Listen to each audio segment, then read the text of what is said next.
राज्यात महायुतीची सत्ता आहे. भाजप आणि अजित पवार यांची राष्ट्रवादी काँग्रेस पार्टी खांद्याला खांदा लावून सध्या सरकार चालवत आहे. पण याच राजकीय समीकरणांची झलक आता पुणे महानगरपालिकेमध्ये देखील पाहायला मिळणार का? कारण पुणे महापालिकेच्या राजकारणात सध्या मोठ्या घडामोडीची चर्चा सुरू झाली आहे.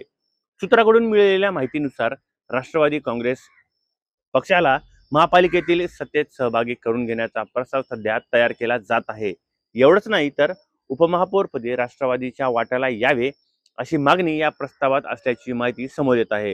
हा प्रस्ताव सर्वप्रथम पक्षाच्या राष्ट्रीय अध्यक्षा सुनेत्रा पवार आणि खासदार पार्थ पवार यांच्यासमोर ठेवला जाणार असून यानंतर भाजप नेतृत्वाकडे पाठवला जाईल अशी चर्चा सध्या राजकीय वर्तुळात रंगली आहे. विशेष म्हणजे गेल्या महापालिका निवडणुकीमध्ये भाजप आणि राष्ट्रवादी काँग्रेस पक्ष यांनी एकमेकांविरोधात जोरदार लढत दिली होती. भाजप पक्षाने स्पष्ट बहुमत मिळवलं आणि सत्ता स्थापन केली, तर राष्ट्रवादी प्रमुख विरोधी पक्षाची भूमिका स्वीकारली आहे. मात्र विरोधी बाकावर बसून देखील राष्ट्रवादीची भूमिका अनेकदा सत्ताधाऱ्यांना पूरक असल्याचा आरोप काँग्रेस सातत्याने करत आहे. आता या नव्या राजकीय चर्चामुळे या आरोपांना नवे बळ मिळालेले दिसत आहे.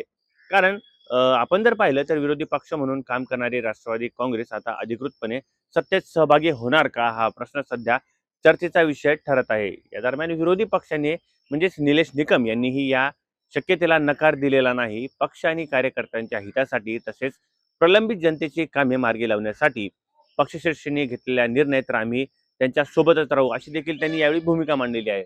मात्र हे सगळी चर्चा आणि या प्रस्तावाच्या पातळीवर भाजपकडून किंवा राष्ट्रवादीच्या वरिष्ठ नेत्यांकडून अद्याप कुठली अधिकृत भूमिका जाहीर केली नाही. त्यामुळे पुणे महापालिकेच्या विरोधी बाकावर राष्ट्रवादी सत्तेच्या बाकावर येणार का?